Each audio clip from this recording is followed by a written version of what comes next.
So this is my garden update for September 2025. So here is one of my first palms that I actually ever got. Just a normal windmill palm. It actually did have some issues, as you can tell. I don't really know what that was, but this frond took like over a month to open. It just completely stopped growing, this palm, so I actually haven't gotten that many new fronds this year from this one. So I've only gotten this one, and this one, and then I'm getting that one, and then there's one right there. I don't know if you can really tell, but yeah, it's all the way down there. So I also have this really big one that I just bought back in late July. It's an absolute beast to plant. But this one has actually settled in really well. So this frond right here is completely new.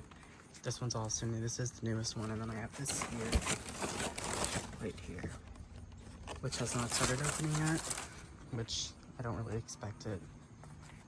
I mean, I don't really think I'm gonna get much more growth at this point, especially because of how cool this last stretch of summer has been. But I do also have this little baby sable minor.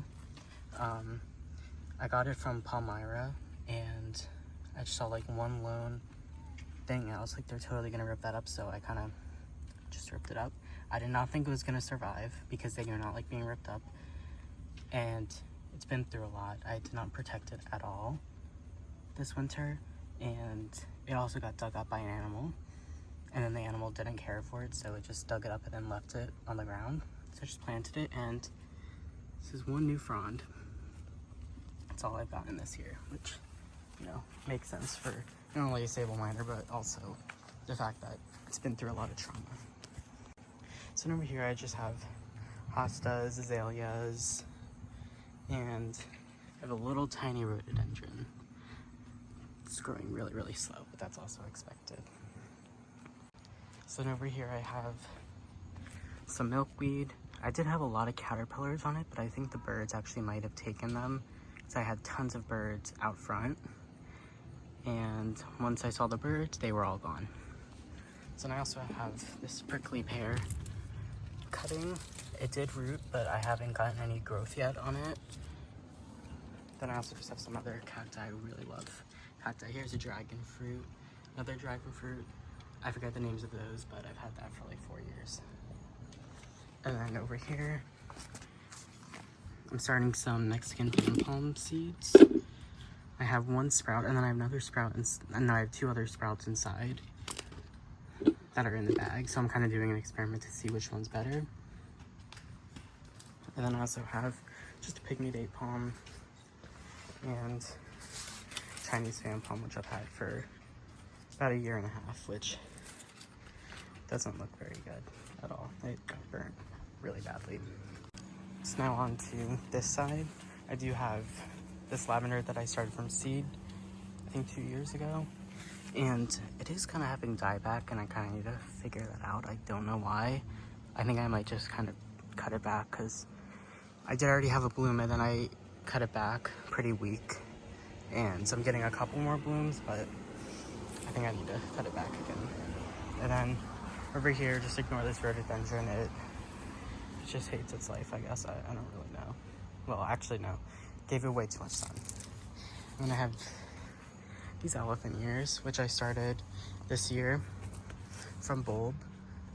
It's grown pretty well. It is wilting, though, because it's pretty hot right now. And it also needs water. I have these monster sunflowers. And then I have this palm. This is actually the first palm I ever got.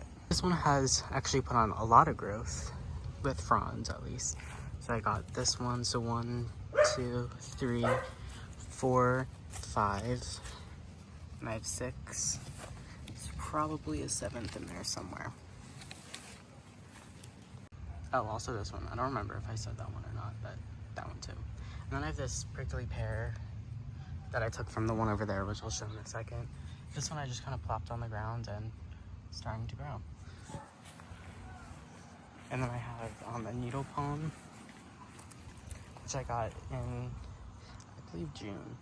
Has put on a couple new fronds, which I actually think is pretty good for a needle palm, especially its first year. And then I have, this is the main prickly pear. It's done amazing. Both of these, they only had 2 pads in addition to the ones that are in the ground. And a couple of days ago, it actually started to like fall over. And I'm assuming it just got too top heavy and it's gonna start creeping like it usually does. And I have this other elephant ear.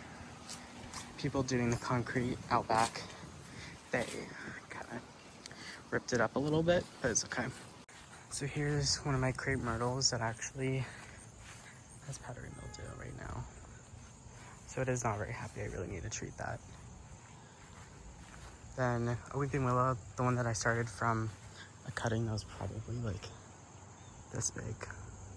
So it's really done a lot. Like, it was not even close. It was like probably half my height in the spring. Now it's, I'd say that's like maybe 15 feet tall.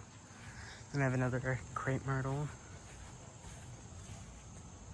This one I just planted, so it's not gonna flower this year. And my beautiful hardy bananas. This now is probably like maybe 6 feet tall. And it also has a couple babies, which I'm going to sell. And then I have 3 sable miners, which are also doing okay for a sable miner. I've only gotten 1 frond, that's the only one. And then this one, my dogs ate that new frond. So mad. And I also have some Spanish moss, which I will definitely have to bring in. There's no way that that's going to survive. I have the native ostrich fern, which my dog actually peed on it. So it was very, very lush before, and now it got completely burned to the ground, but it is back now. So yeah, thank you all for watching, and I will do another update kind of soon. I think it'll depend on how much everything changes, but I think I'm going to make a video on how I protect everything. But yeah, thank you guys for watching.